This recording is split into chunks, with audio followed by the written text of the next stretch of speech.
Coping with change, it's not just a phrase, it's a skill. In a world where job competition is fierce and industries are in constant flux, knowing how to navigate is half the battle. We all need a way to cope with major career shifts. Working and thriving in a multi-generational workforce, using AI in our career growth and in our job search, and coming to grips with the tech tide. These are all major changes that affect us all, because change is not to be feared, but to be mastered. Let's master change together and thrive.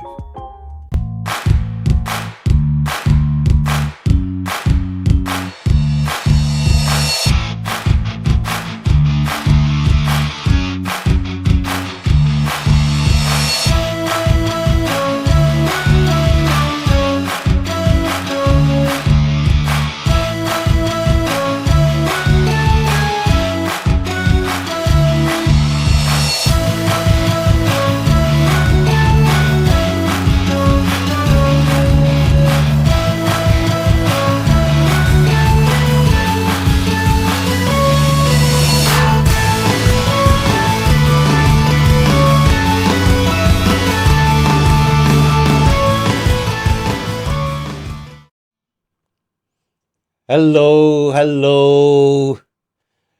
Good afternoon. My name is Yuan, and I'll be your facilitator for the next couple of hours or so. Right? Few things in life are guaranteed.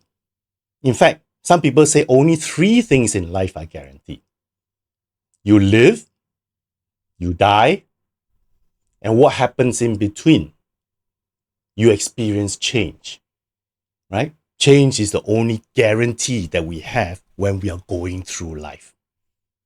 As far as our jobs and careers are concerned, these changes could be in the form of job loss, industry changes, industry shifts, right? And maybe changes in market demand. Now, what happens if we have a mechanism, a way to cope, and not only just cope, but thrive within such changes?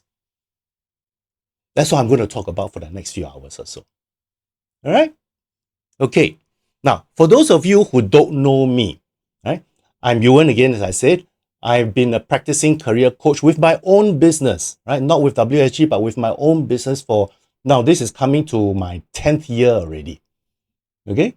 So pretty excited to share this topic with you, simply because whenever I coach my clients, or indeed even my own coaching students, right? Because I train people to become career coaches as well. One of the biggest things they have to grapple with is how do they navigate and maneuver all the things that are going around them, right? And not only navigate, but bust through walls to make sure that instead of being stuck in the position where they are able to move ahead. Okay, so that's why this topic of coping with change is actually a very dear topic to my heart, right? Because I encounter it every time I work with clients. I encounter it every time I work with my coaching students, and indeed whenever I deliver topics like webinars like today, the questions, the comments in the chat box all indicate some degree of difficulty in coping with the changes happening around them. Okay. Now, apart from today's topic, I also actually deliver other topics as well, as you can see around here. Okay. So if you are interested in listening to my other topics, upcoming sessions, please stay tuned towards the end, and then you will be able to see a schedule of those topics, and then maybe you can join me for those sessions as well. All right. Why does change scare us? Essentially, change is disruption, right? It is a fundamental shift in the system that you are working in. It doesn't go back to the way it was before. So in November, when I delivered this talk in November, okay, I focused on 2 aspects. Okay? Unexpected and anticipated changes. Right? And in that talk, I basically illustrated this by using 2 case studies. One was Cedric, right, where he experienced job loss, and one with Mary, where she experienced some major shifts in her work in her office. And in November, what I basically shared and presented with the audience then was a way to have a coping mechanism, to adapt to the things, especially in these two areas. I basically presented this change management process, okay, where this change management process was basically broken into two major portions you see here. How you deal with what's happening with you in the present, and how you move ahead. Okay? So, in preparing for today's session, I actually came across this article. Okay? 7 trends employees and employers in Singapore should know in 2024. So in this article, basically it said what the 7 trends are. Number 1, the fact that employers are very cautious about hiring now. Okay? But they still hire, but they hire very specific and particular type of people and for very specific roles. Okay? There's also this thing happening in the workplace where the employers are now experiencing multi-generational workforce. Okay? And the nature of work, the nature of employment is also shifting. More contract work or work that is bounded by contract is happening. Right? Flexible work arrangements. Okay? We heard about this major news a couple of days ago. This is happening more and more. Right? The rise of technology-related jobs is also increasing, is happening as well. And this last portion, which has a lot of people worried, the use of AI in our work environment and also in recruiting people. Okay? So for today's session, I'm going to do things slightly differently from November. Right? What I'm going to do is that I'm going to use the same framework, right? But to discuss it by relating to these areas. And I'm going to group these areas into 3 categories. One is employment demand, workplace trend, and then AI in recruitment and in job search. Okay? So what's going to happen is that I'm going to use this change management process as a framework to allow you to be able to think that, hey, I think I can deal with what's happening around me. Okay? I can deal with what's happening around me. And the whole idea is that at the end of today's session, I want you to have the confidence that you're able to navigate and thrive amidst all the changes that's happening around us. Okay? All right? So that's the learning takeaway that I want you all to have. Today's session, all right, it is not just about me telling you solutions to how you cope with all the things that we're going to talk about. Okay? It is about me presenting to you a framework and some possible ways you could look at things. Okay? And I need you to give me inputs on how you view those points that I'm going to raise and those that category I'm going to raise. Okay? So I'm going to ask you a lot of inputs to say, what do you think? Can you type into the chat box? So please, to sort of help me move along and to help you learn from your fellow participants in today's workshop, type your responses in the chat box as much as you can. Is that all right? Okay, good. So let's start with the first one. Huh? Okay, so we are going to talk about employment demand. Okay, so what does this mean, employment demand? So essentially, there are 3 items here. So the first one is this. Employers are now very cautious in their hiring. According to that article, which I shared the links with you, the reasons are what? The reasons are because of a couple areas. Number 1, geopolitical tension. Okay? I recently came across this picture, which was updated, I believe, in December of last year. The doomsday clock. It is 90 seconds to midnight as far as December was concerned. Now, with Iran attacking Israel and all that, I don't know whether it's going to shift further to midnight. Okay? So things are not looking very rosy as far as the geopolitical arena is concerned. Right? So a lot of uncertainty. Now, related to this, but also maybe as a separate topic. Trade wars, commercial wars between countries is also on the rise. You will see China versus US. Now US is taking collating allies to go against China as well. So there's going to be fallout on this. Okay, there's going to be fallout on this. Right? So that is why companies are being much more cautious in their hiring process. Right? However, they are still hiring. They're still hiring. Now, why, despite all the things that's happening around, the companies still want to hire? What do you guys think? Why do companies still want to hire despite all the things that's happening around? Any idea? Any idea? Well, essentially, because of the things happening around, they need to survive, right? They need to survive.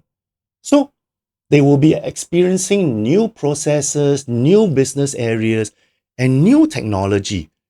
And they need people to run and adapt and manage all these new areas. Okay?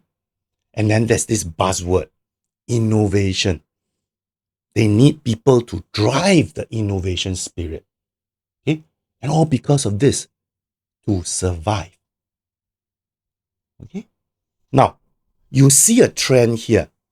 Because of all these things, it's been said, the article also said that technology-related jobs are on the increase as well. And partially because these technology-related jobs are necessary to enable the companies to run in technology-driven world. Okay? So, top 10 technology jobs in Singapore, these are the ones that's listed here. Cybersecurity all the way down to project manager. So this is the situation now. This is the situation now. All right? Cautious hiring, but they still hire, but very specific roles. And these roles are essentially in technology-related jobs. Okay, so how do we deal with this? How do we deal with this? So what I've done is I've broken these down into 3 components. I remember in November when I asked people this first question, what does it all mean? Most of the people typed into the chat box, they mixed up what does it mean with emotions and their concerns. All right. I want to break this, separate all these things down. What does it mean in factual sense? Let you vent your emotions and then try and identify below what exactly it is that's worrying you. Okay. So that we can be a bit more neutral, so that we can find a way to move forward. Is that all right? Okay. So let's deal with the first one first. What does it all mean? What does it all mean? Can you all type in the chat box?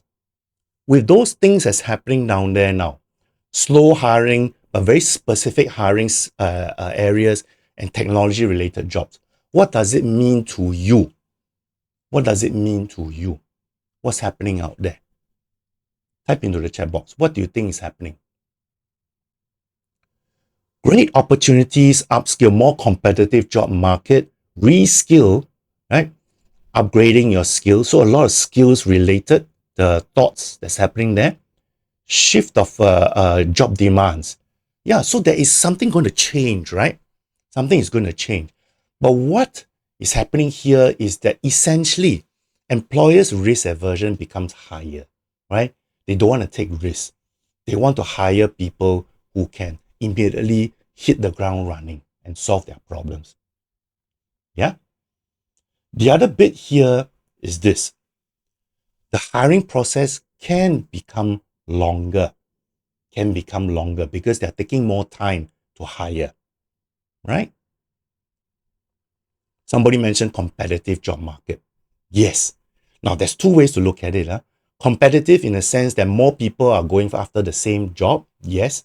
But from the employer's point of view, the competition is also that they have to pay more for the person with the right skills to help them.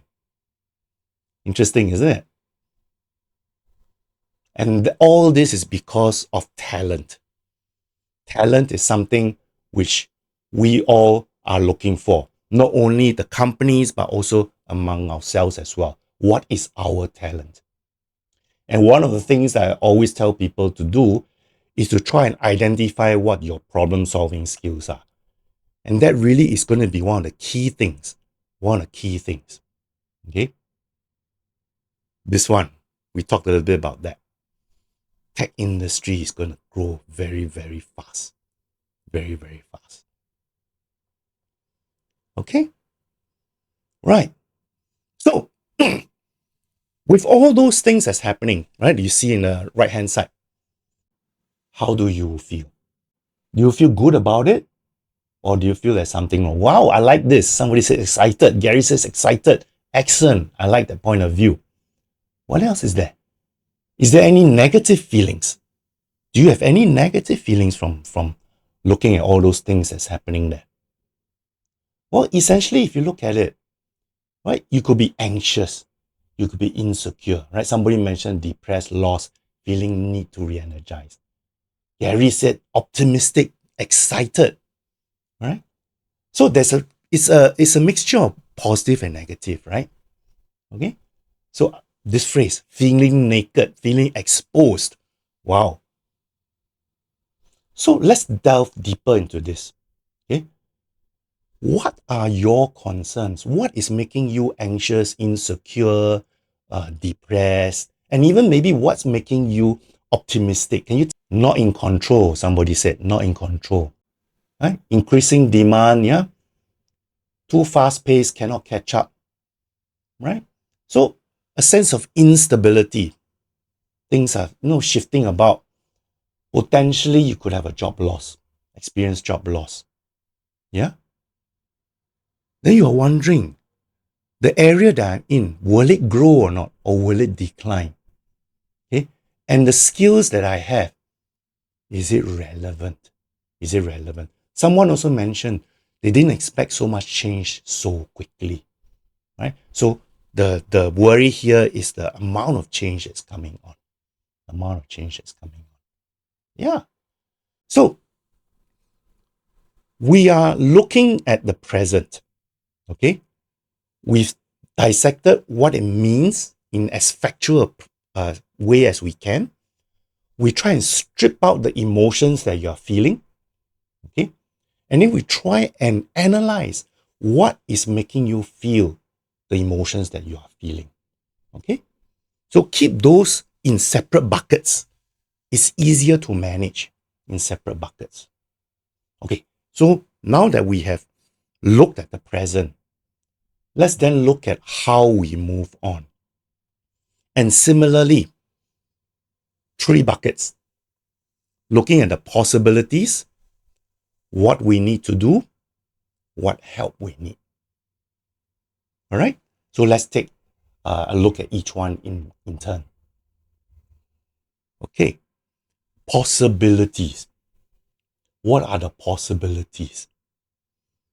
Given those things that's happening now, what do you think is possible for you? What do you think is possible for you?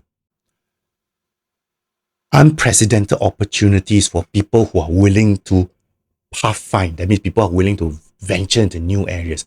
Very good, Gary. What else? What other possibilities? What other possibilities? As far as your job is concerned, what do you think? Okay, if you're losing your job, but what else? Growing, upskilling is a possibility, right? You want to upskill. What else? Career switch or redesign your career. Yeah? Right? So you analyze it. These are just some suggestions that I come up with. Okay. So you could look at your job and say, hey, I need to do some redesigning. I need to do some changes, right? Like somebody mentioned, reinvent yourself, reskill, go change a new career and all that, right? In fact, in your skills, you could then focus on maybe technology related skills. Okay. Tech refresh yourselves, Richie said. Very good. I like that phrase. Tech reset, refresh yourself. Right. Now, there's one area which maybe you don't think about now, but it is a possibility. Why? Because things are very technology enabled and technology driven, which I will elaborate later on, is this notion that you can actually have greater opportunities to do things on your own now, right? Be self-employed, be self-employed. Now, this is one last area which I want to highlight. Remember I said talent crunch and job competition goes both ways, right? Job competition in the sense that you have what? More people going after the same job. But what happens if you have the right skills and the right job, in the right job? You have the opportunity to ask for repricing. In other words, renegotiate your salary. Okay? Some of you may be in that position, right? And if you are so well placed to go and approach your boss or maybe even look for other jobs that gives you higher salary because your skills are in demand. Okay? Right. If that is the case, this sounds so exciting, right? What do you need to do? What do you need to do? Before you even go and do any of these things like reskilling and all that, what is the first thing you need to find out? Lester says self-evaluate. Very good. Evaluate what? Evaluate what? Think about this. If you're going to self-evaluate, you must evaluate in relation to something, right? Okay? So it is about what? Evaluating what you are good at, right? What your value add is. In other words, your skills and experience, whether it's relevant to the area that you want to go into. Yeah? So that's first thing I think we all need to do in light of all those things happening there. Then we talk about reskilling because there's going to be some gaps. Then maybe we say, oh, yes, I need to reskill. I need to reskill. Okay? And this notion, we need to match what we want to do with what? Our values, interests, personality, and strengths. Okay? And once we know what our VIPS is values, interests, personality, and strengths, whatever career options we have, those things that I've listed down here, we need to ask ourselves, do any of these options match our VIPS? Match our VIPS. Okay? And then we need to tell other people what we are good at. Tell other people what we are good at. All right? So we need to reach out to our network. We need to brand ourselves. We need to brand ourselves. Okay? Now, incidentally, I actually talk about all these things in some of my previous workshops.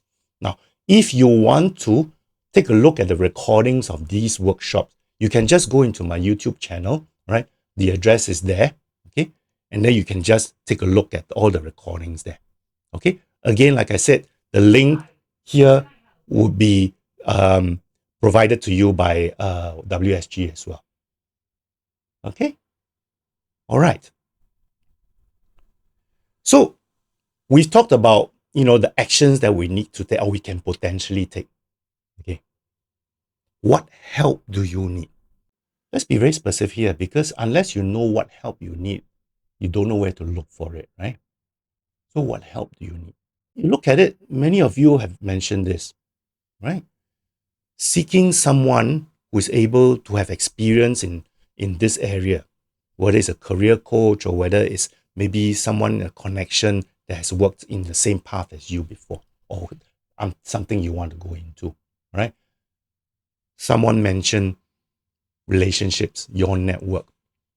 Ask from your network what you can do, right? Ask for their insights into the areas that you want to go into, right? Now, if you want to start a new business, a startup, many people who wants to do a startup require help to do this, right? Because there's a lot of things involved. It could be investment, it could be where do I start? How do I set up a company and all that? There are a lot of resources to help startups.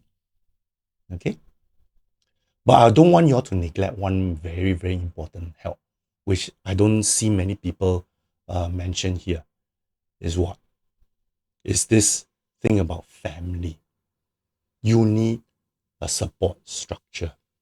you need a support structure. So please, please, please, never, never, ever think that this is something you do alone.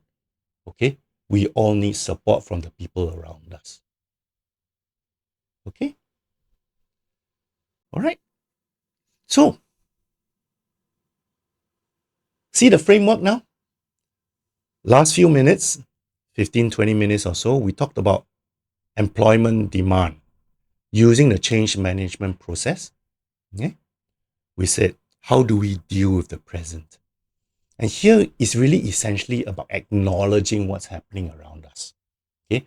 And we separate this by putting those into 3 buckets. What does it mean? Right? Be as factual as you can. Strip out the feelings so that you don't be blinded by emotions. Okay? And then try and analyze what is bothering you, what is your concern. Because if you don't analyze what is your concern, it's very difficult for you to move ahead. Very difficult for you to move ahead.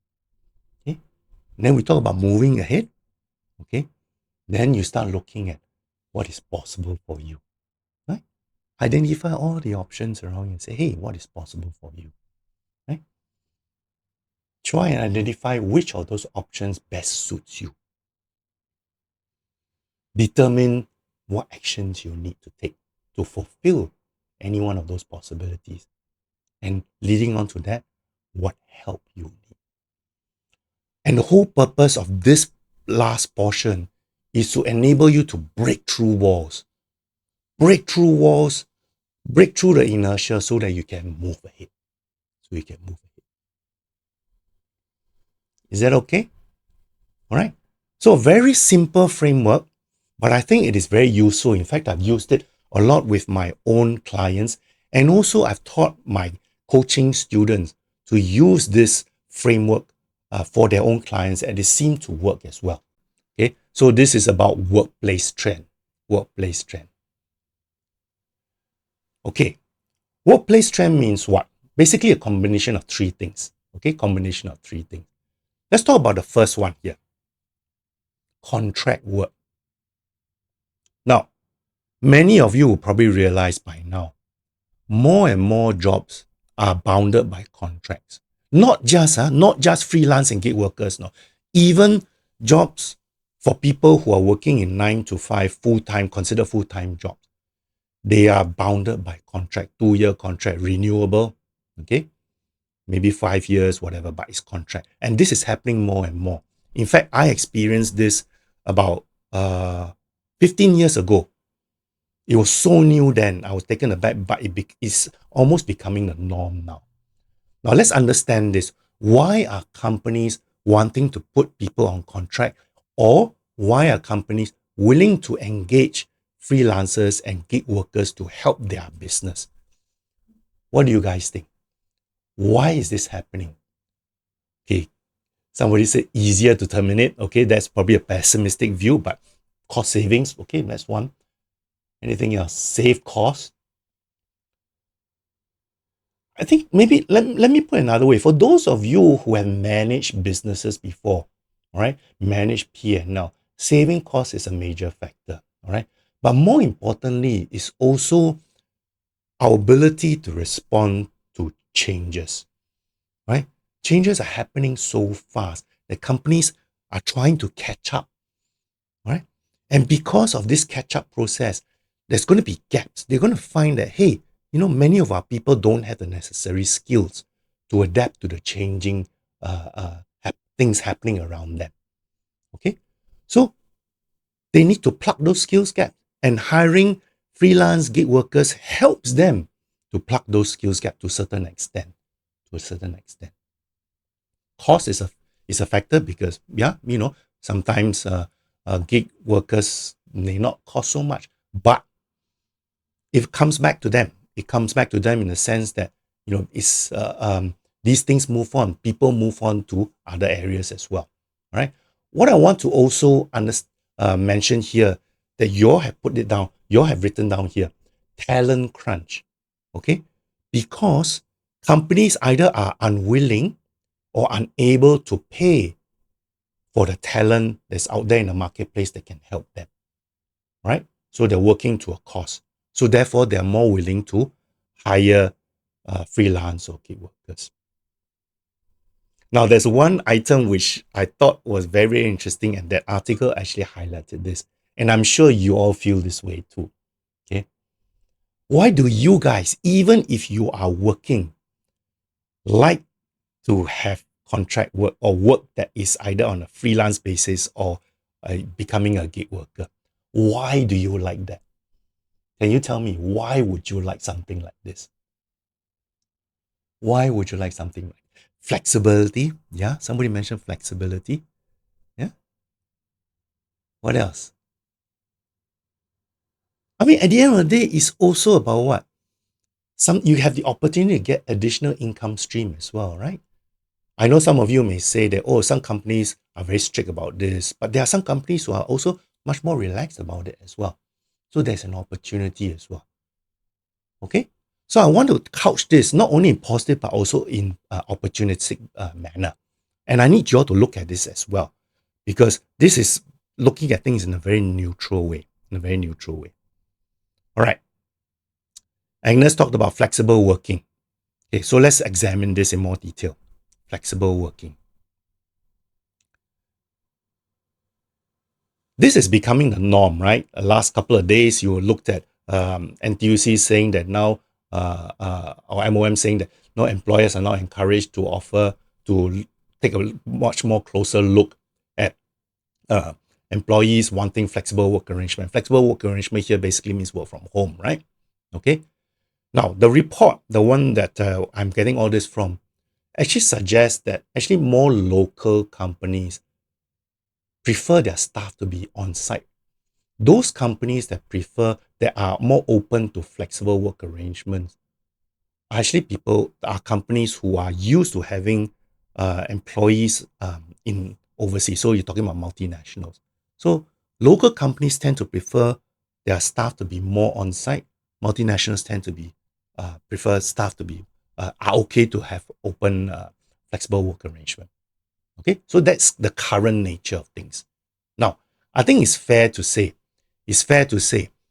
many of us prefer flexible work arrangement, right? You mentioned a few things down there already. You want a flexible time, right? You want to be able to look after your parents and all that. Okay. But also the upshot of this is what?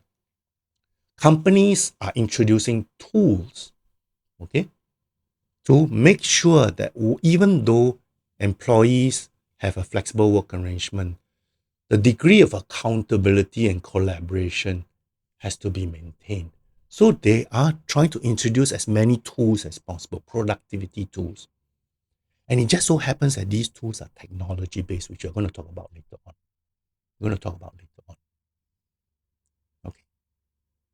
All right.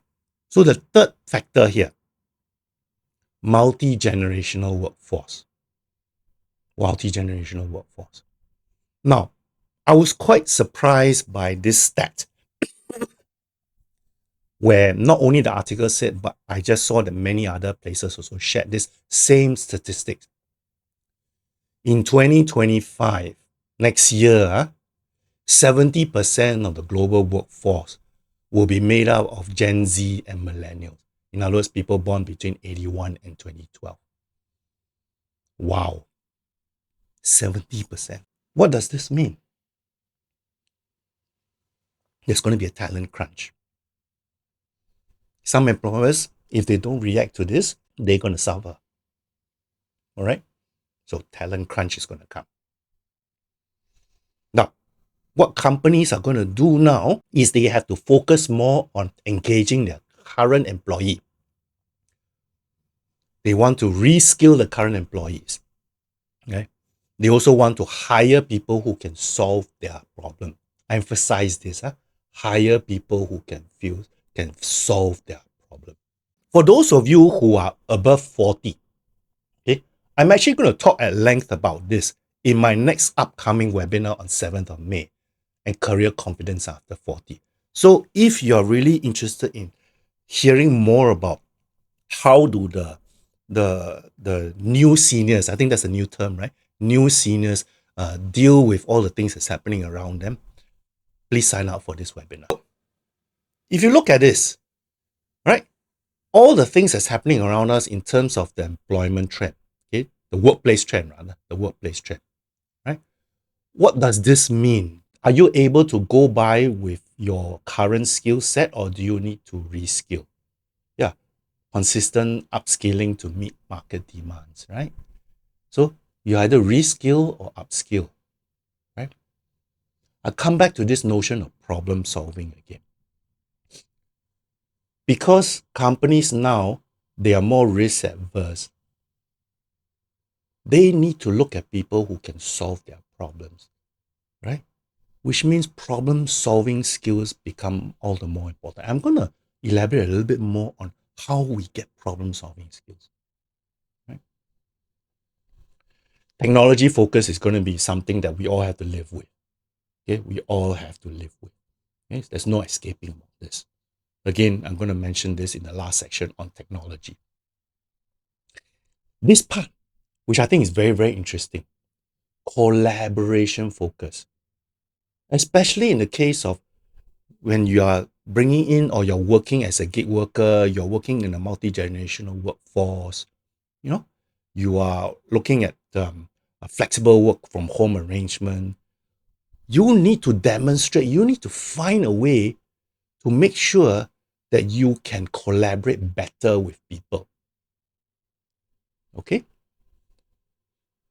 I mentioned about flexible work will become the norm more so.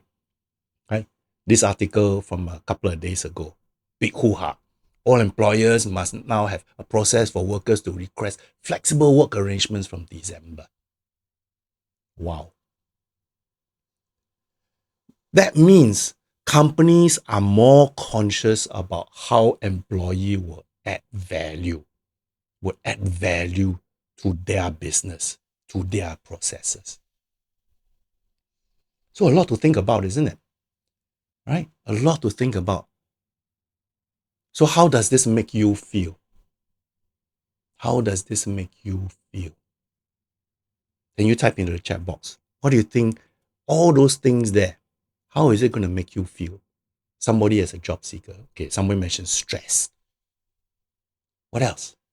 Anything else that's making you feel kind of overwhelming? All right. You feel lost? What else? Let it all out. You know, positive as well as negative. Is there any positive feelings from this or not?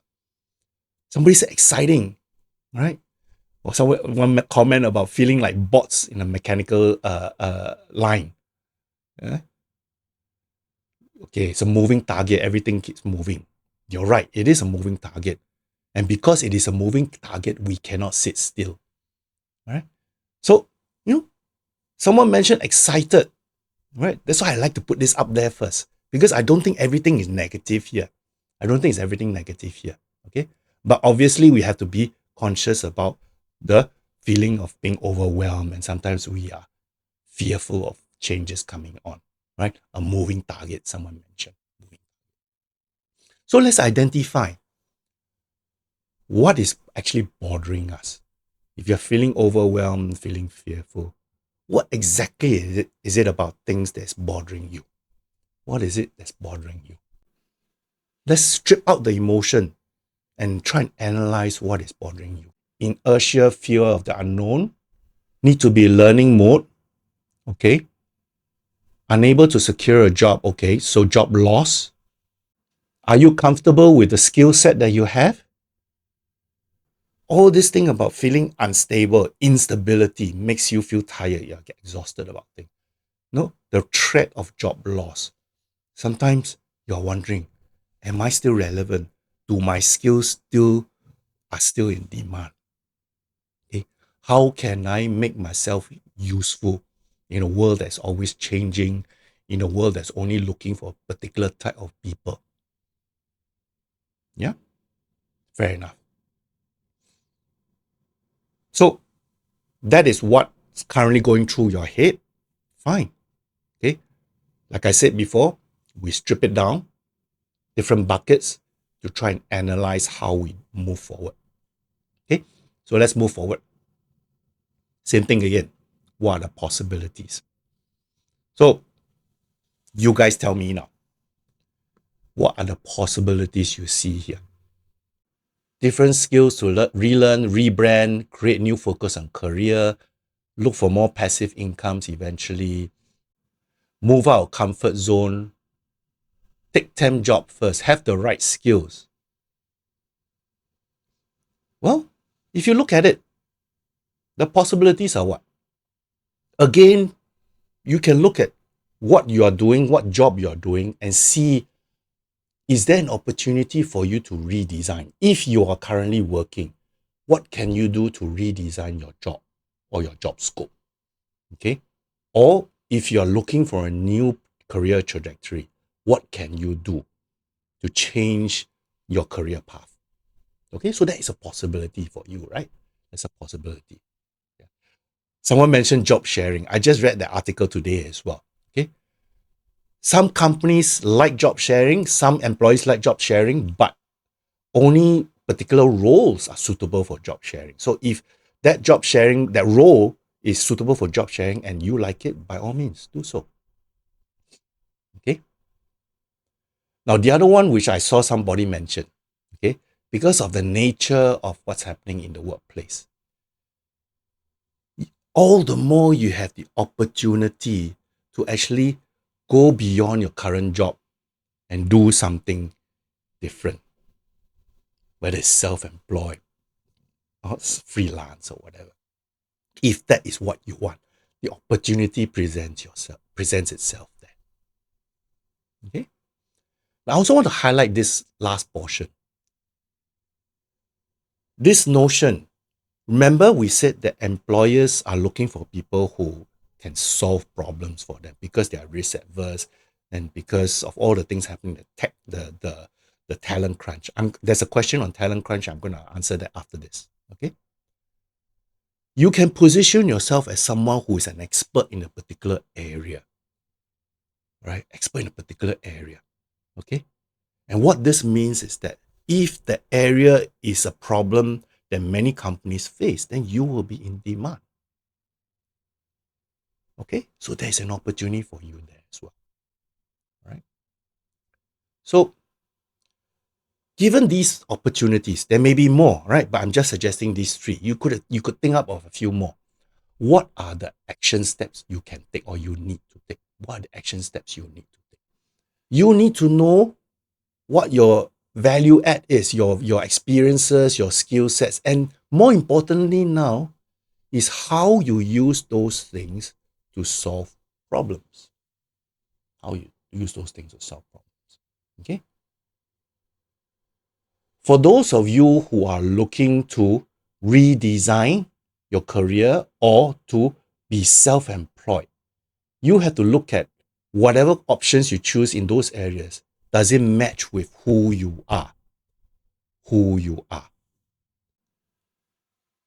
You need to brand yourself as someone who can do the job, right? You need to brand yourself as someone who says, I'm an expert in that area. I can do that job. Okay. So you need to tell people that you can do that job. Okay. Someone mentioned skills upgrade. Definitely. Yeah. I should add this in as well. Skills upgrade is something that you need to do if that is the area that you want to go into. If that is the area that you want to go into. So, given all this, what help do you need? What help do you need? Sometimes it's about the same source from the just now as well, isn't it? You have a mentor or maybe even have a coach that can help you navigate through the processes. Okay. Again, your network is a valuable resource because they know you, they know what's happening out there. And if you tell them what you can solve, what problems you solve, they can be your people, your foot soldiers to promote you to opportunities or even to dig out opportunities for you. Okay. And obviously the last one, I'm going to emphasize this again. Your support structure. Have a support structure. All right. This is so important.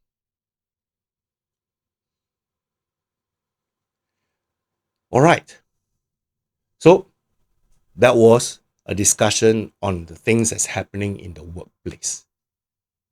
Let's move on to the last one, which I find is actually very, very interesting, is the use of AI in recruitment and job search.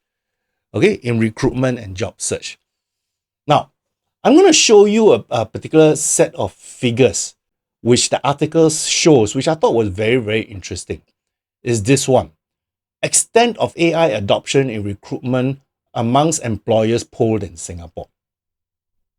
So you can see here, the orange bit here, no plans to use AI in the coming year. But the majority, slight majority, they are either already using or are thinking of using. Okay, so that's one interesting part here. Now, let's try to understand first why then to those that are not using, what is their concern? What is their concern? Okay, so here they're saying that the challenges, hesitation comes from a lack of standard regulatory framework, including budget and the lack of human touch and personalization. So the companies here are saying that either they have no budget or they feel that they still need the human touch, which is very real. Okay, which is very real. And I'll expand on this notion of human touch a little while in the next few slides. So stay tuned to this. But let me spend a few minutes then talking about how they use AI, how companies use AI. All right. So here, almost 37% use it for resume screening and shortlisting. Okay, this is in recruitment. 33% or just under 33% use it for candidate assessment and ranking. 26% use it to perform predictive analysis for candidate fit. So what does this all mean?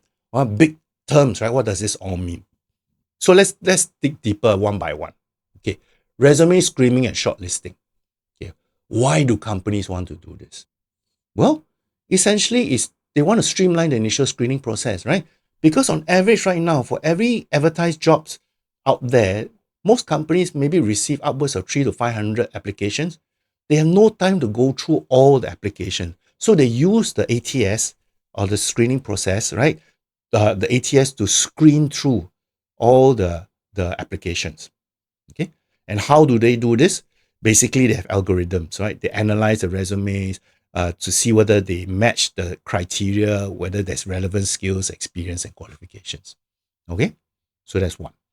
Candidate assessment and ranking. How do they use? Okay, first of all, why? Why do they use this? It's basically to make sure the assessments are more accurate and efficient. Okay. And how do they do this? They analyze historical data on past engagements, employee performance, and other relevant factors. Right? And they also have custom algorithms that can rank candidates based on suitability for specific roles. So this is actually used for both internal staff as well as new candidates coming in, and maybe at the later part of the selection process. Okay, so they would have an idea, companies would have an idea of what makes a good employee for them or for that particular role. And they feed that into an algorithm so that the algorithm then predicts whether that person has the qualities, that matching qualities. All right. Right. So predictive analysis for candidate fit. Again, same thing. They use it for internal as well as external candidates. It helps organizations make better talent decisions. Those of you who are working in HR right now, feel free to chime in whether you are using this or whether it's effective or not effective. Feel free to do that. Okay. And how are they doing this? They identify common traits of successful employees. AI prioritizes candidates who exhibit similar attributes. All right. So Richie mentioned not effective, but somehow companies still use this. But I think what is very interesting here is this: what most of the processes, the automated processes, right, are used to automate the flow and improve the efficiency. They are also used to improve assessment accuracy and then try and make a better prediction of the hiring success. All right. So that is the overall reason why companies are using AI at the moment. Okay.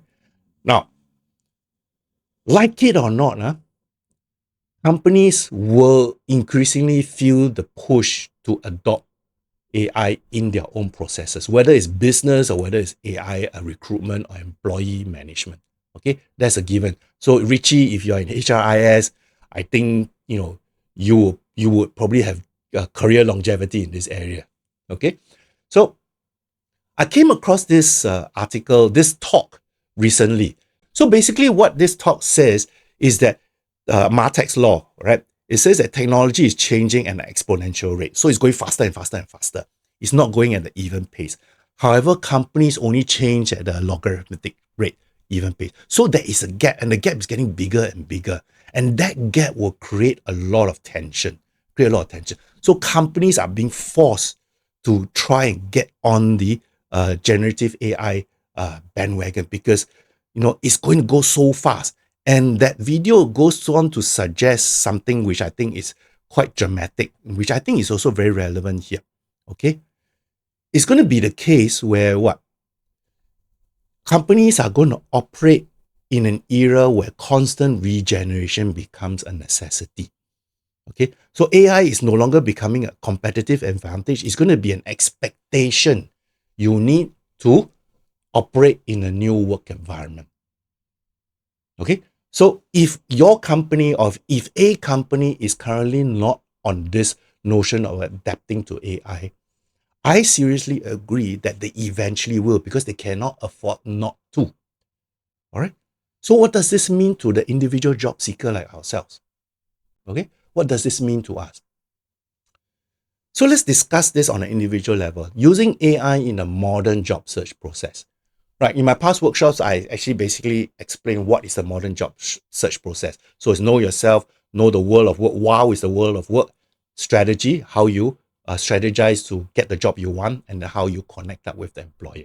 Okay, AI can be used in those areas. Right, now I'm not going to give you now the specific AI platforms. I can give you examples later on, but I'm just going to give you an idea of where AI is being used in these areas. Okay, so under knowing yourself, AI can be used for assessment and matching careers. Okay, knowing the world of work, AI will be used for market research, updating and getting the latest news scraping. Okay, and also creating job alerts for you. Okay, in terms of strategy, wow, so many things. AI can help you with your branding process, your network building, your outreach to people, right, to get opportunities, and also to help you learn new skills, right? And connecting with employer, AI will help you in terms of the job matching, resume optimization, and interview prep. I think most of us are more familiar with the resume optimization and interview prep, right? Because there are bots out there that says, no, we've got resume writing bots and all that to help you. But AI is also being used in all the other areas as well. Okay. So the question here now is this: given all this happening, right? AI is being used in recruitment and also in use in job search. What does it mean to you? What does it mean to you? Improve efficiency, keep up to date, complicated, need to customize, all right? Question on how to optimize CV. AI may be stable for many jobs in the future. Yeah, right? In a sense, it is coming, right? It is coming. However, most of it right now is mainly productivity focused. Okay. But things are changing very rapidly. Okay. Improving very rapidly. Things that you saw when AI came out end of last year versus now changed so much already in a short space of 7 months or so. Right? Therefore, we need to be up to date. The question we ask ourselves is this, do we manage how we use AI, or are we going to be a victim of AI in the way we look at our career? All right. Then this thing, if you are currently working, employees need to be aware of alignment with organizational culture processes and also be making sure that you are working in a collaborative manner. Okay? So very, very important, right? But coming back to this human touch, there's still this need for the human touch. And I'm going to elaborate on this in a very interesting way later on. So stay tuned on what I mean by this. Okay? So given all this, how are you feeling? Somebody said, rojak, overwhelmed. How to help myself? Uncertain, right? Some of you may be feeling, anxious, but you may think that, hey, this is a new area that I might be going into, right? Wow, opportunity to learn new things, right? But some of you may be feeling, wow, I'm so overwhelmed. I feel so inadequate because there's so many things I need to do, right? Need to start. So let's then dig deeper. Dig deeper. What are we worried about? Let's analyze this in more detail. What are we worried about? Maybe one major concern is this, especially those of you who are considered over 40, right? You feel I'm too old for all this. I'm too old to learn new, I'm just an old dog. Difficult for me to learn new tricks. Yeah? Are you feeling like this? Huh? Or maybe you just say, I don't know where to start. I don't know what I don't know. Right? Or maybe there's just thing that's just so overwhelmed. There's just so much to do and so little time. Right? Some common feelings, right? Some common feelings. So it's good that you express this because now then we want to move ahead. We want to move ahead and see how we do this because the basis of our uncertainty here is because it is unknown. We do not know how much AI is going to impact us. We know right now what's happening, but we do not know what's going to happen in the future. All right. So how do we move on? Now, in this particular category, for this particular area, I'm going to divide it into two components. One as a job seeker, one as an employee. Okay, so let me talk about the job seeker part first. Okay, as a job seeker, remember, those things might be something that you are concerned about because those are the things that's being used in recruitment. Resume screening, candidate assessment, predictive analysis. Okay, so what does it mean? What does it mean to you? Okay, so we discuss what it means. What are the possibilities? What are the possibilities for you as a job seeker in light of AI coming into the playground now? Better resumes? Possible, right? I would hesitate on that, but I think it's possible. It's easier to make resumes. Pick up AI tools to see if you meet job market demands. Yeah, no, you got to pick up the right tools, right? Think about this. Have you ever tried doing research about the companies? In the old days, it was actually quite difficult, right? Quite laborious. But now with AI, it's so easy to search, right? It's so easy to search about the jobs, about the companies, or the nature of the job and all that. Okay? But the drawback here is this. Because it is so easy to do, sometimes you lack focus. So you need to focus and use AI to your objective. So you got to be very clear what you want to use AI for. So don't go down the rabbit hole. Don't go down the rabbit hole. Okay? The other opportunity here, which I think we all need to examine, is this. Can we use AI? Can we learn to master AI? Okay? Learn to master AI so that we become experts in AI, in some parts of the AI tools. It is possible, right? Right? Because AI now is designed, many AI tools are designed to help people who don't have coding experiences, right? The user level. So it is very possible for us to master the AI tools. Correct? Right? And because it is possible, then it becomes more possible for you to go out and build your own business using AI tools. Using AI tools. Okay? So the possibilities are there. The possibilities are there. So what's the action now? What's the action you need to do? As usual, the same comment I have with all the previous ones. You need to know where you are right now. So you need to assess, what are you good at? What are your strengths? What are your skill sets? If you have a skills gap, then you need to go for training, acquire the new skills. Someone mentioned about acquiring necessary skills. Okay. But you also need to make sure whatever you do in terms of the job application, it must be customized. Right?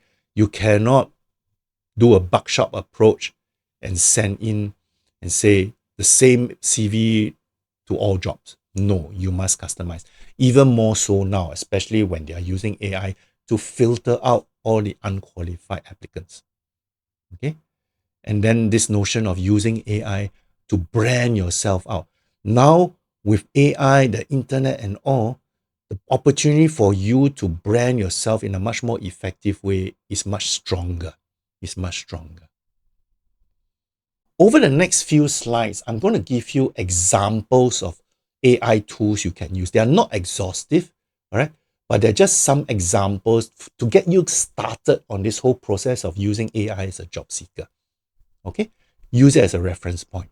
Okay? So the first one here is, you may be familiar with this, okay? Careers Finder. Careers Finder is actually it's a platform that's actually using AI to help you give you options for career alternatives. Okay? So that's one tool. The other tool, which again you may be familiar, is with the E2I resume builder. Okay? Something that's familiar to all of you. Okay? The next two are basically some information I got from just subscribing to AI platforms and AI chatbots. Okay? So these are just examples of 30 AI tools to boost your career in 2024 using ChatGPT to find your dream job. Okay? Now, try to not look at all the grandiose titles, but look at how they use the tools. How they use the tools. Again, some examples for you to look at. Okay? You can do a screenshot. As I go along, you can do a screenshot. Then, how about using LLM like ChatGPT to help you promote yourself on LinkedIn, for example? Okay, so again, these are examples that you can use, templates you can use to help you look better on LinkedIn. Look better on LinkedIn. All right. Again, if you want to do a screenshot. This one is a very interesting one. I've actually helped my clients, ask my clients to actually try this out. Try this out. Okay. Using LLM like ChatGPT to plan your career. So there's one example here. This is a prompt. Type this into, the following is a description of what I do, where I am in my career as an expert career advisor, and create a list of possible career options. So you give details on that. Okay. So another possibility here is really using another different prompt. You are, for example, you're an accountant, you are an engineer, I'm looking to pursue a different profession. What are some alternative careers I can pursue with these skills? Then you list down your career skills. Okay. Some people have even used a ChatGPT to try and help them decide which profession is good for them. All right. So they could use a prompt like this. The following is a description of the career path I want to take. So you've decided on a career path. List the pros and cons of this path. So you list down all the choices, your career path. All right. Then this one, which I thought was really interesting as well, help you give yourself a 5-year plan. In 5 years, you can describe your career goals. I'm currently doing this, where you are. Create a 5-year career plan that will help me get to my goal. All right. So these are just some examples of prompts. There are many, many out there just for you to search. Okay. So I'm not going to spoon feed you. I'm just going to give you examples of what you can do. Okay. Somebody asked about whether I'm getting the slides. I mentioned earlier, I'm not providing the slides. Okay. So if you want, you can take a screenshot of this, or you can wait until the recording of this video is out and then get a link to that recording, and then you can take a look at this. Okay. So if you want to take a screenshot of this again, right here it is. You can take a screenshot of this. Okay. Now I want to come back to this YouTube video again. Okay, where it talks about this notion of a creative generalist. So what do we mean by this? So, this hexagon up here, the main hexagon place, right? Most of us are operating in this space where we have a set of skills that is suited for the job that we are doing right now or want to do, right? So that is the skill. The skill, very, very specific. All our skills are honed into that job. So we are always focused on, what does it take for me to become a, I don't know, let's say an accountant, all right? Specific set of skills, all right? But this notion of creative generalist means what? It basically means that if AI now gives us the possibility to be good at something outside of the areas that we are good at. Okay, so give a very good example, and I'm sure you all have gone through this example. I myself personally have gone through this. Imagine you are no good at drawing art or painting pictures or creating a piece of art. But now AI can allow you to generate a masterpiece if you want to, right? Just from typing in a few letters, a prompt, right? Text to video, text to image. Just imagine, you're not a good artist, but yet you can generate works of art. That's what we mean. That's what we mean. Okay? That's what he means by saying that AI allows us to become a creative generalist, because it allows us to push outside of our current boundary of skills that we have. Right? So it allows us to make connections between what we are expert in with things that we already know or are aware of. Okay? And what does this mean? Because this opens up a whole new area of work for us, no? So in other words, instead of needing experience and skills, maybe we just need to know how to use the tools to solve problems. Wow. Can you imagine that now? Instead of being so focused on saying that I need to have this set of skills for that job, how about looking at it another way to say that maybe it's also equally important for me to know how to use the AI tools to help my company solve problems or help the prospective company solve problems. That is the new way of looking at things. And the other thing I think you all have experienced before, I know I personally have experienced, when we go into query models like ChatGPT, Perplexity, Bing Chat, Bing Copilot, and all that, we look for things. It allows us to go into a very broad area, right? We can go down the rabbit hole and search and search and search. But imagine if you find something that's really interesting for you, you can go deep immediately, right? You can go down that particular hole and drill deep, very deeply into that and find much more information. So now you have the opportunity to not only go wide, very, very wide, but also go deep down into particular areas, even if you don't have the previous skill and experience. To me, that's very, very powerful notion, because it affects the way we look at our work. Okay, so coming back to help now, what sort of help do we need then? How does a job seeker, what sort of resource or help does a job seeker need to be able to use AI properly in job search? Well, I mean, just to preempt what you all are going to say, obviously, maybe work with someone who's experienced in using AI for job search, maybe a coach in the area, or someone who is maybe more proficient in the AI area itself. Okay? Or maybe you want to attend courses that help you to learn to use AI. There are many, many such courses out there. Okay? Or if you are like me, you like to do things, learn by yourself. Okay? Do that. But take action. Take action. Right? And the other thing is what? Talk to people out there. You won't be the only one that is looking in this area. There will be other people looking in this area, whether it's your immediate network or whether it's in your larger circle. Right? Connect up with them or look at what they are doing and learn from them. And learn from them. All right? So that was a job seeker. So now let's look at the employee. Right? Employee.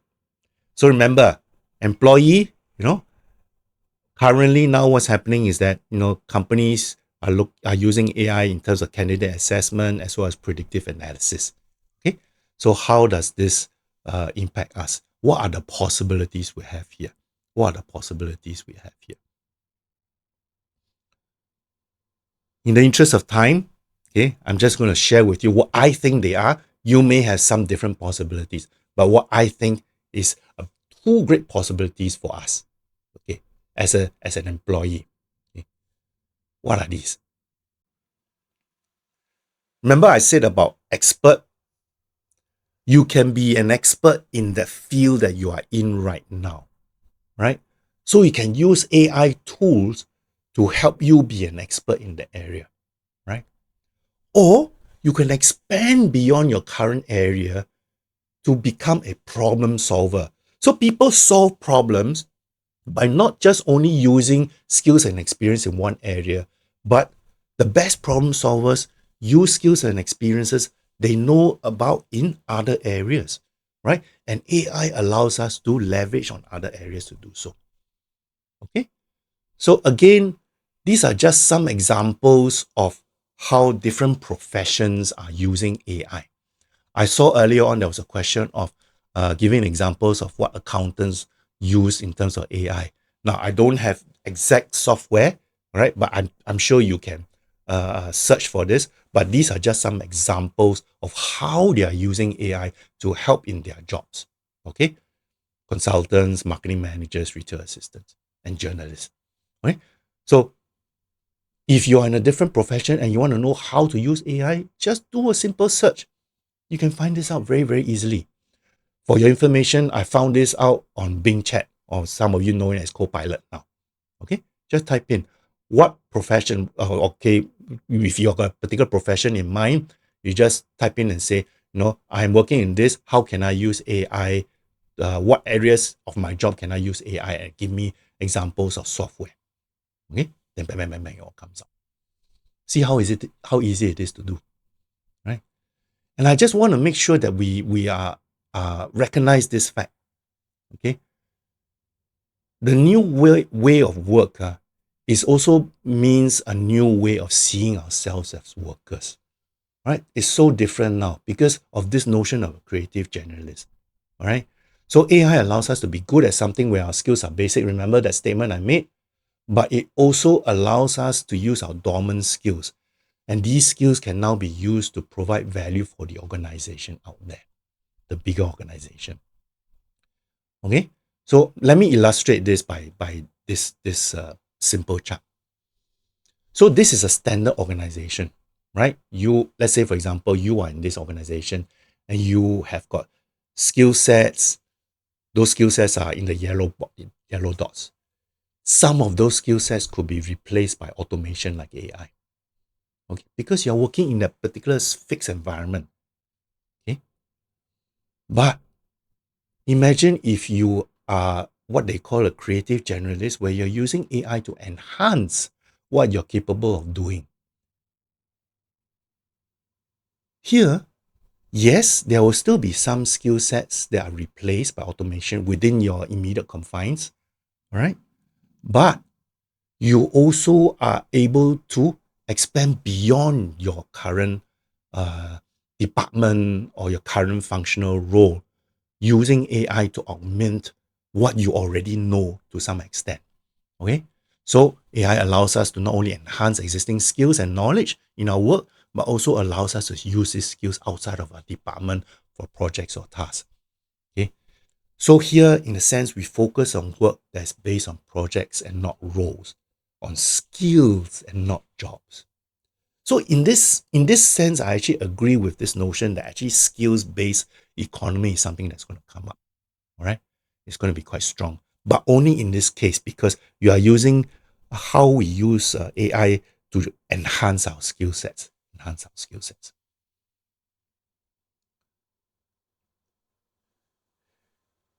And this thing here, when tasks are automated in the traditional jobs, our employment is threatened, right? So in that little bracket, right?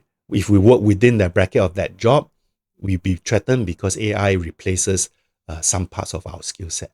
But if we look at AI as allowing us to expand beyond our current jobs, our current roles, then it becomes part of our nature, part of our work nature.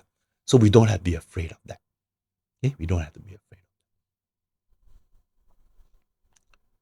I want to show you a separate video as well. Again, it's in the, I'll provide you with the link, or WSG will provide you with the link on this. All right. And I've showed this in the previous November slide as well. So this is a talk by Gartner's Future Lab.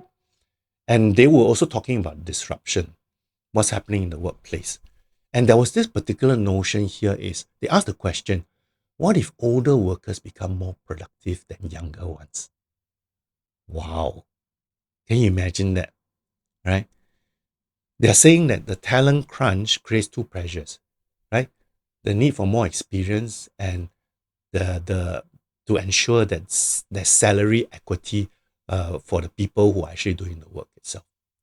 So the notion here is this.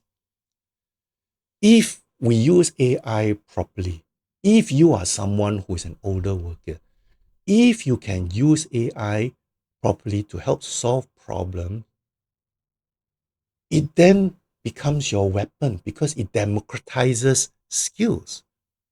Because then you are able to break beyond your traditional confines and work in areas outside of what you were previously specializing in. All right. So your value becomes greater. Okay. And the organization are then forced to take advantage of what you have, right, and incorporate you into their workforce. So this is something that, I feel it's there for us to take advantage of as an older worker. Okay. I know many of us feel that, wow, this is airy-fairy and all that. That in the practical day-to-day stuff, people, we are still faced with barriers and challenges. Yes, I'm not saying there's no challenges, but I also am saying that it's not all doom and gloom.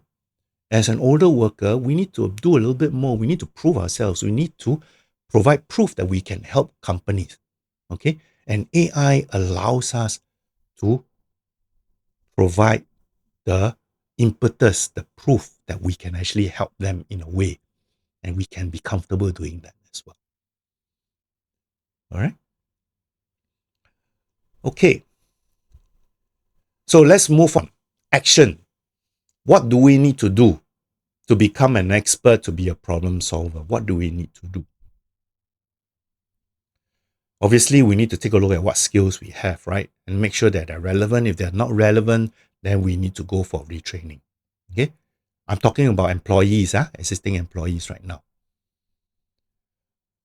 You also, as an existing employee, need to make sure that you give the positive impression that you are a team worker, that you are committed to the company's mission. Okay? Remove any skepticism on what the company is doing. If you really want to grow and prosper within the company, you have to convince your company that you're committed to what they are doing. Okay? Same thing, culture as well. You got to adapt to the culture, especially if it is changing very quickly. My last workshop in November, the example of Mary. Mary was having an issue with work because there were new processes being introduced and she was worried about not fitting in and all that, right? So the notion here is that she had to be adaptable. She had to be adaptable. Okay. This thing about getting feedback. Work with your bosses, your supervisors. Get feedback from them. Ask them what it takes. What do you need to do in order to progress within the company? Okay. And this last one, which I really like, don't be afraid to try new things. Don't be afraid to try new things. Okay. Trying new things means you're stretching yourself. And this is also an opportunity for you to become a creative generalist, to borrow the term used by the other video. Okay? A creative generalist. So try something new. Okay? So what help you need? What help you need? Right? Same thing again. Right? Maybe, it's about looking at who can help you within the company. So the first port of call usually I would suggest is working with HR to understand what are the systems in place, what are the things that they are looking for, what are the career paths available to you as an employee. All right. Then obviously you also want to work with your boss, right? Work with your boss to try and find out, what do you need to take what do you need to do, what skills you need to learn in order to grow within the company. Find a company mentor. Maybe someone is outside the company but who is very familiar with the industry or the role. Get a mentor. That person can help you a lot. Okay? And then this thing about network. But this time now is in your internal network. That means within the company. Engage with your internal network. Find out, what are the ins and outs. Have a collaborative mindset, teamwork. And just don't isolate yourself. Okay? Get into the know. Know what's happening within the company. Okay? So these are all for existing employees.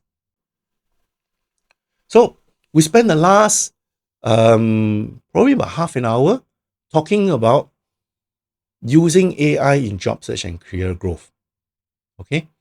And essentially, most people's concerns regarding these two areas is really the fear of the unknown.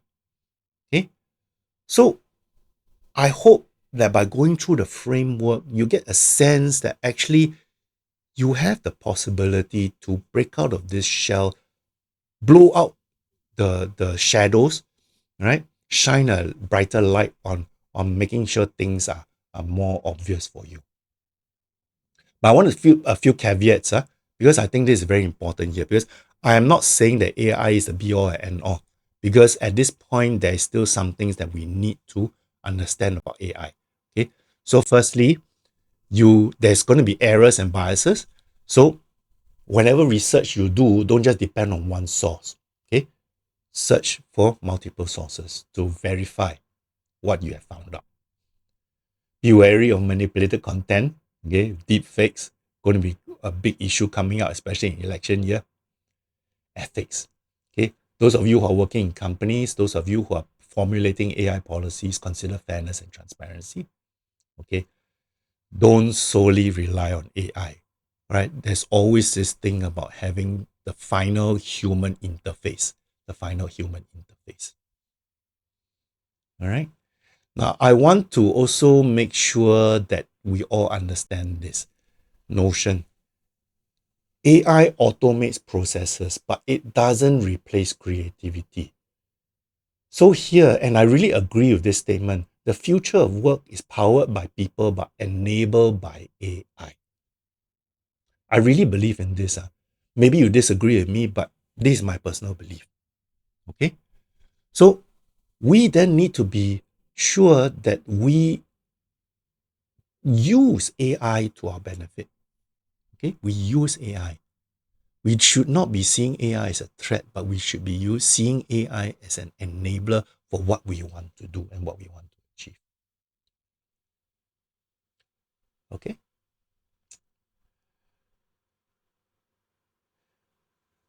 Maybe you disagree with this statement, but I think at some point this will probably come. Jobs may be gone, but the work is still there. The work still needs to be done.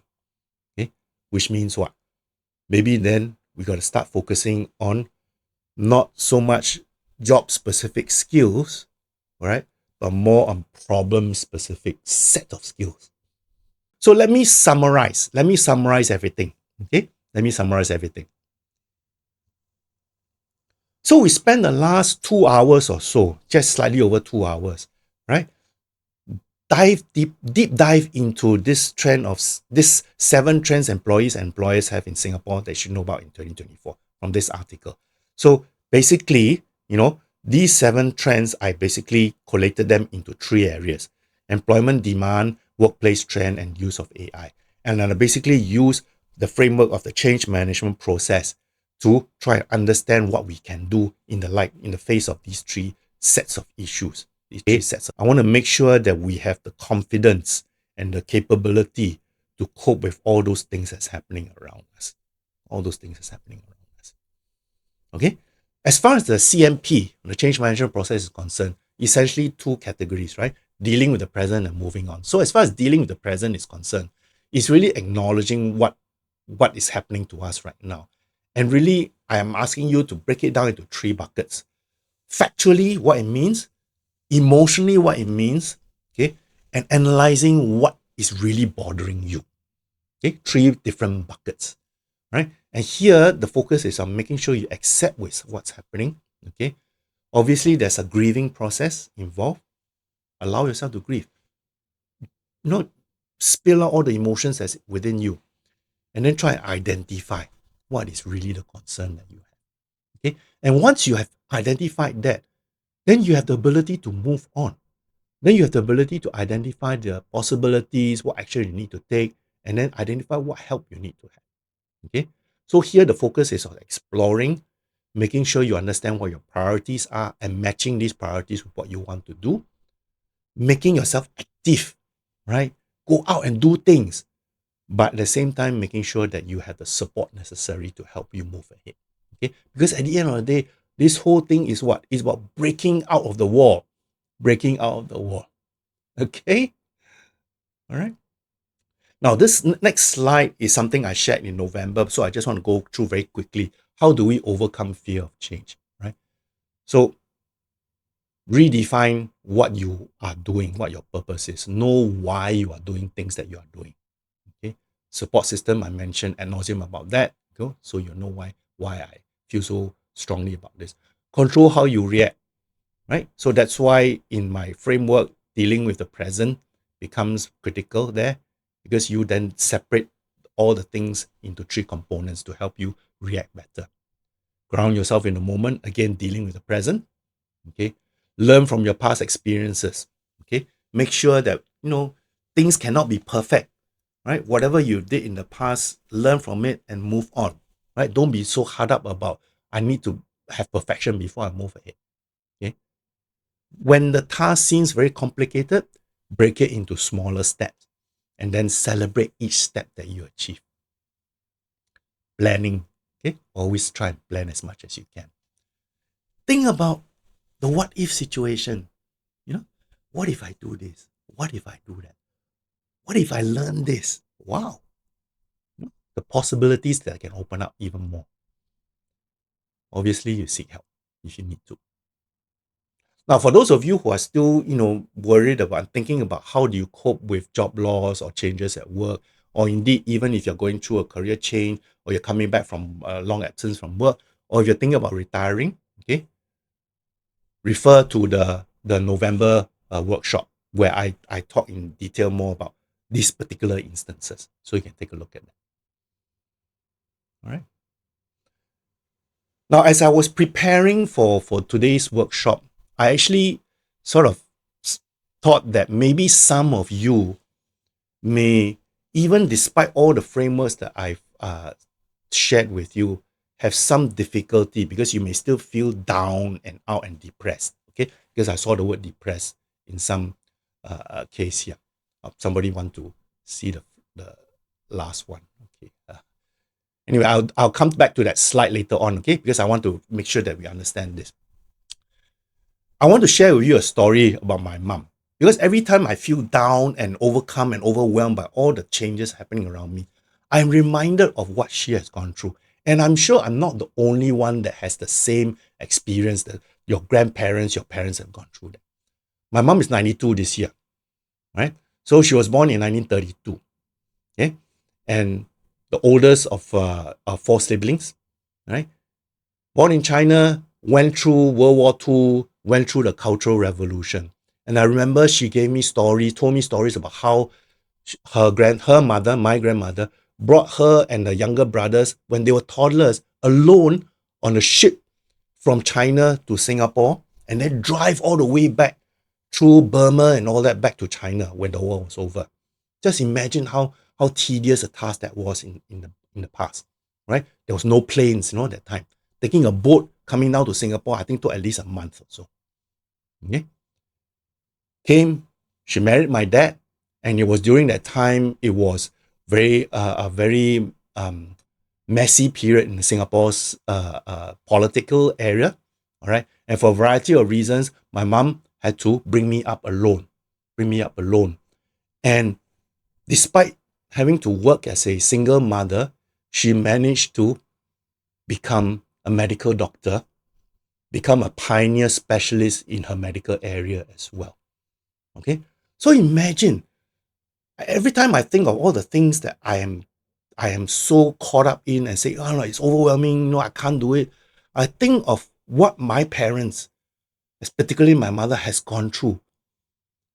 What we are going through in context is nothing compared to what they have gone through. And they have survived and they have prospered. Why can't we? Why can't you?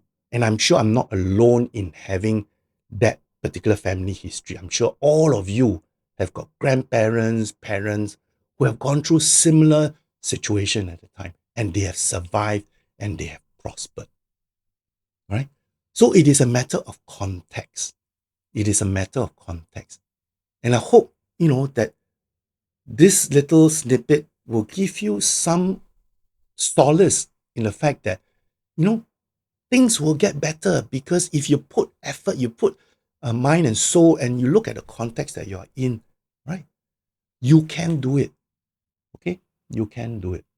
So essentially, it is about letting you know my next upcoming webinars will be the first one on 7 May. It is a virtual webinar, but 18 June is a live session. But this live session, I believe, is 3 hours. It's not full day, it's 3 hours.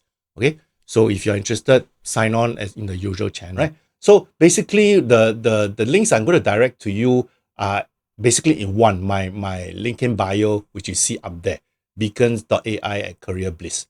Okay, so you can take a look there. Essentially here, the first thing here is that it'll direct you to some areas that you can get in touch with me, either through my email, my YouTube channel is there as well, Facebook group, LinkedIn and all that. So you can take a look there. Okay, so that's one area that you can go for, right? And for those of you who want to have the recording of this webinar, okay, I need you to go to that link there and fill up this permission for me to send you the URL to today's webinar. So give me a bit of time, maybe about up to 2 weeks. I think usually 1 week plus I should be able to finish. All right. So if you want, sign this in, then I will send you a newsletter containing that link plus any other useful information that around the world of work itself and career management. Now, if those of you who cannot wait until the newsletter comes, you can go and subscribe to the YouTube channel. Once you subscribe, publish, you can see it already. Okay? But anyway, the newsletter is only sent out once a month, so you can unsubscribe anytime you like. Oh, so that's your choice. All right. Then obviously, those of you who are interested in what I do, right, you can go and take a look at what my service have. Right? Okay. So I just want to round this off because by sort of refocusing ourselves.